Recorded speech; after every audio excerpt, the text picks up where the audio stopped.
So tonight, the NBA postseason officially gets kicked off. We have two very good Western Conference playing games. The Lakers match up against the Pels. The Warriors match up against the Kings. And tomorrow we have two other really good Eastern Conference playing games with the Miami Heat matching up against the Philadelphia 76ers and also the Atlanta Hawks matching up against the Chicago Bulls.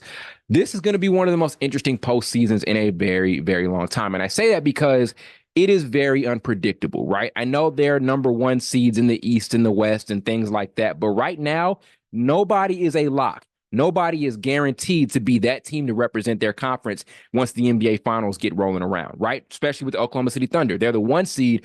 There is a very strong chance that they are going to be less favored than the eight seed matchup they get in the first round. If they get the Warriors or they get the Lakers, I don't know how much I'm putting my money on them beating either of those two teams, even if they match up against the Pelicans.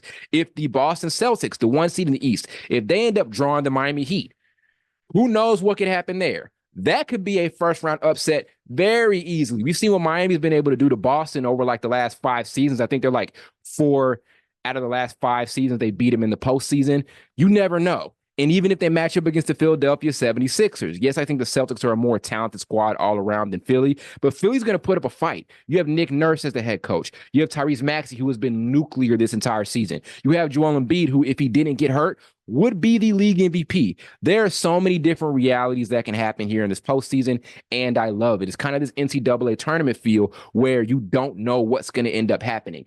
Anything can end up happening, and it's been just great for the game of basketball. It's been a great contrast to what we've gotten a lot over the last decade or so, where it was like a lock for the Warriors to get to the finals every single year, or a lock for us to see the Miami Heat in the NBA finals during that LeBron era. And obviously, we're still seeing the Miami Heat in the NBA finals, but you know what I mean, right? It was always them getting out of the Eastern Conference and being like tiers above everybody else. Right now, things are super wide open, and I love it. So, in talking about that, let's talk about a team who I think has the most pressure on them right now to not only just get deep in the playoffs, not only make an NBA Finals appearance, but win a championship, and that is the Boston Celtics. There is nobody right now in the NBA with a bigger target on their back from fans to win a title than this team. Why is that? Well, we've seen them get super, super deep in the playoffs so many times over like the last 5 or 6 seasons, and nothing has come of it. No championships, nothing, right? A lot of disappointment, a lot of really, really good regular seasons where they were one of the top seeds in the Eastern Conference, where they were one of the most talented teams in the Eastern Conference, one of the most deepest teams in the Eastern Conference, and still no championship to show for it. A plethora of deep playoff experience from their best guys. Right now, with this roster that they have, if you can't win a title with this team, this is Jrue Holiday and Derrick White, one of the best defensive backcourts ever formed in NBA history. This is Kristaps Porzingis, who's having an amazing season on his first year actually playing for a contender. This is Jayson Tatum, who's playing some of the best basketball of his career. This is Jaylen Brown still playing at an elite high level. This is Joe Mazulla, who had a coach of the year caliber season. This is one of the most talented Celtics rosters ever put together. If they can't get a championship out of this, then some serious things are going to have to be considered in the offseason. We've consistently seen this group hit a wall come playoff time. And I'm not going to sit here and act like they haven't gotten deep. I said it already. They've gotten deep every single year. They've been in the playoffs. They've made an NBA Finals appearance already. But you'd think with that experience, they would have won a championship by now. I think last year was the year where they should have won a championship. They should not have lost to that Miami Heat team who was coming from the play-in tournament. And that's taking no credit away from Miami. Miami was amazing to be able to get through the playoffs like that, right? Coming off of a play-in tournament initial loss. They lost their first game in the play-in tournament, I think, to the Atlanta Hawks. So they had a lot of recovering to do. And to recover like that and go all the way to the finals is ridiculous. But the Celtics should have never been in that position in the first place, especially with the momentum they had coming into that particular matchup, right? So it's been too many years of them just being really impressive in the regular season and having impressive moments in the playoffs and no championship to show for it. There's also been coaching changes. You go from Brad Stevens, then you go from Ime Udoka, who had one amazing year in Boston, and there was the other behind-the-scenes stuff that happened that pushed him out. And then now you have Joe Mazzulla, still nothing to show for it, right? So it's kind of a thing right now with Celtics fans where you couldn't even really enjoy their regular season success. They were dominant throughout the regular season on both ends, right? They were arguably the best two-way team in all of basketball. And on top of that, they won a ridiculous amount of games. There were some flaws for sure, but this is the best Celtics team we've seen probably since that 2008 squad with KG, Ray Allen, and Kevin Garnett. But still, Celtics fans couldn't really enjoy it because they know what time it is. There have been so many seasons of them being amazing and then nothing to show for it. No championship just yet. There was a season back in 2022 where they got off to a rough first half. Then they completely turned it around, especially defensively. I mean, they became one of the best defensive teams of all time later in that season and ended up going to the finals. So we've seen them hit a really, really high peak before and still no ring to show for it. Now, I don't want to sound ridiculous, right, and discount the success they've already had and sound like I'm kind of setting expectations too high, but that's how it is right now with this team. A championship is the only thing that can make a Celtics fan happy.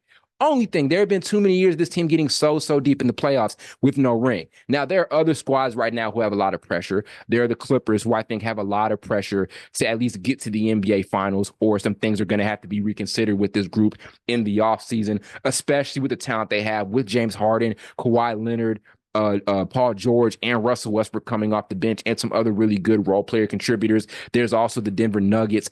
Obviously, there's a lot of pressure on them to repeat and defend their title, right? A championship defense means a lot, but none like the Boston Celtics. This is one of the biggest franchises in all of sports. Right now, they are like the Dallas Cowboys of the NBA, right? The fans every single year have so many high expectations. Now, granted, the Celtics won their last NBA championship much more recently than the Cowboys won their last Super Bowl, but same way. One of the most highly scrutinized franchises in all of sports, right? And then what's very similar between those two organizations is we're not 100% sure about their best guys. So with the Cowboys fans aren't sure that Dak Prescott is a Super Bowl winning quarterback. Those are legitimate questions that a lot of Cowboys fans have. Same way with the Celtics' best player in Jayson Tatum. Are we sure that you're going to win a championship with him as your best guy, right? And so there's that very similar dynamic too. But on top of that, like I said, there's this thing where Celtics fans expect nothing short of greatness. And there's just so many deep playoff runs. There's just so many finals appearances that they're going to take with no championship. Yes, this is a championship or bust season. Yes, major things are going to be reconsidered in the offseason if they can't win a ring. It'd be different if they get to the finals and they have like this grudge match championship matchup that goes 7, it comes down to like the late fourth quarter. That may be a different scenario, but there can be no more Eastern Conference Finals losses for this team. There can't be a finals appearance where you lose in like 5 or 6. Anything short of a championship or a grudge match 7-game finals matchup is a disappointment. With a group that's got all this experience, all this talent on the roster, there are a very limited amount of holes that they have. As far as what they are on paper, there's not a thing right now that I can look at that says the Celtics are missing this, right? Maybe if they don't make it this year, this is what they need to go for in the offseason. No, I don't think this roster gets any better. But what I do think is your question is, as I said earlier, can you win a title with Tatum as your best guy? That's the only question. But this roster here, with Tatum as your number 1, with Jaylen Brown as your number 2, and sometimes your number 1 on some given nights, this roster here cannot get any better. There are no more holes. You have Jrue, you have Derrick White, you have Porzingis, you have JB, you have Jayson Tatum, one of the best starting fives in the NBA when healthy. This should be enough. This should be enough, more than enough experience, right? Because sometimes you have these really talented teams that don't have enough experience. The OKC Thunder are a really talented group that I think is going to hit a wall because of their lack of experience, right? So, I mean, the Phoenix Suns, when they got to the finals in 2021, their core was had a major lack of experience when it came to being at that stage, right? Devin Booker, I think that was his first playoff appearance. Same with Bridges and same with DeAndre Ayton, and Chris Paul had never been to the finals at that point. This team has so much experience, it's ridiculous. They have everything they need. So nothing should happen out of this postseason besides either a grudge match 7-game series that becomes an NBA classic or an NBA championship. Those are the only 2 ways the Celtics can walk out of this season feeling like they were successful. Are we going to have another year where they get deep into the playoffs and get disappointed again? Another year we come out questioning in the offseason if Jayson Tatum is that guy, if Jaylen Brown is worth the contract extension that they gave him. Is that what we're going to get? That's a major question, but we shall see. But things are going to be very, very interesting. Like I said, while things are still wide open in the league as they've ever been, as far as playoffs go, still one thing hasn't changed, and that is that the Celtics squad has a ton of pressure to succeed and to overachieve.